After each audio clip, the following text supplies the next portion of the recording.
Psst, psst. I gotta show you something. You wanna learn how to draw better mountains? Well, look where we're headed.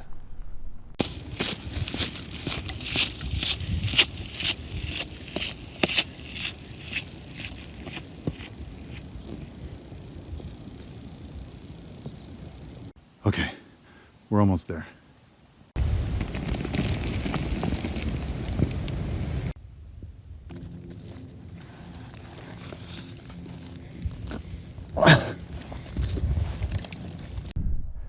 Well, we're not going to make it, but this is the perfect spot to talk to you about some things. So you can see that's where I was trying to make it, way up there, but this is actually a better spot. And I want to show you. If you look out this way, you can see some foothills, some small mountains in front of the large mountains, and the large mountains in the background. This is the perfect place to talk about mountains. But look at the clouds, how they interact with the mountains, and look at how in the background you can see like the snow line, and it's a pretty horizontal line. There's so many things you can learn by looking at the shadows and how the vegetation works. There's basically no better way to learn how to draw mountains than looking at the real things. So what I'm going to do is I'm going to go back to the screen, the computer screen, and we're going to basically draw some mountains and see if we can apply some of those things that we learned today.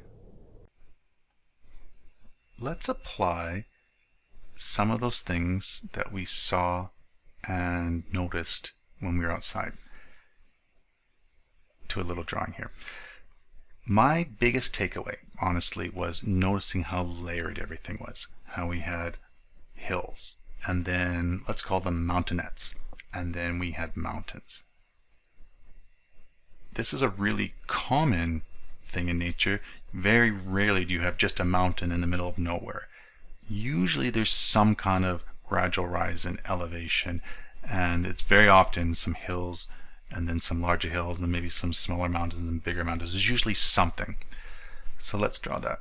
And you can see here that the front hills are more rounded, and those mountainets are a little bit bigger, obviously, and they're a little bit more peaky.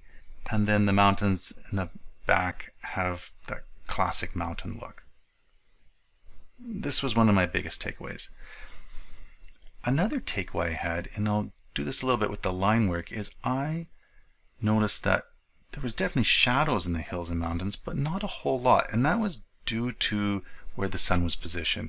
I've been there later in the day, these hills and these mountains, and there's a lot going on in them.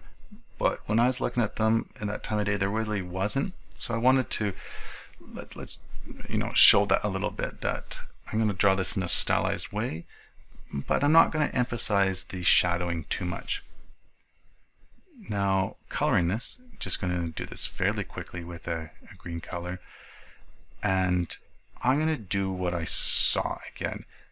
In nature, the way we look at things in the foreground are darker than things in the background. That's just how it is. Now, it's hard to tell sometimes because of color and the way those hills looked with the yellowy brown deadish grass. They actually didn't look darker than the things in the background, but it really is, there was a sharpness and a darkness there. So I'm going to show this by just drawing them all the same color, and I'm using a pen that's additive, so you can see here if I draw over it a second or third time, that thing that has been drawn over 3 times is the darkest. And we'll do this fairly quickly for the video. You can see how I'm just going through this pretty fast. After I draw all these, again, one of my big takeaways was there wasn't a whole lot in the way of shadows. And I'm just going to draw a little bit here. Even the difference between the mountains, the mountainets, and the hills is pretty subtle in this example. Something that it sort of looked like to me. Now there's a few things going on that I'm not showing here in the vegetation, how there's grasslands, and as you went further in elevation it turned to trees, and then it got barren. I'm not showing that in this. I just wanted to show color in this example. Like I said, there was a little bit going on as far as shadows, so I just did a tiny bit here just to give a little bit more dimension to this drawing.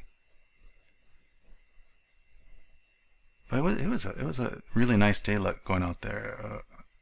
always take advantage of those days where it doesn't snow around here too often, so I'll go check out some of that snow. Now, one thing I definitely noticed when I was out there was how the clouds were interacting with the mountains. I'm not going to show that here. I'm going to save that for another video because clouds are really interesting. Instead, what I'm going to show is that snow line. Now, it's pretty intuitive that snow, if it's falling in the mountains, falls down to a certain elevation, then it turns into rain or whatever and stops. But sometimes you forget about that when you're drawing it, and so it's just, you know, a nice reminder. Go, oh, that's how it's really horizontal, that snow line, and so why not make it look horizontal on the map? So we're just drawing it across all the mountains there, trying to make it fairly horizontal and fade away a little at the end. You know, it goes down in the valley a little bit there.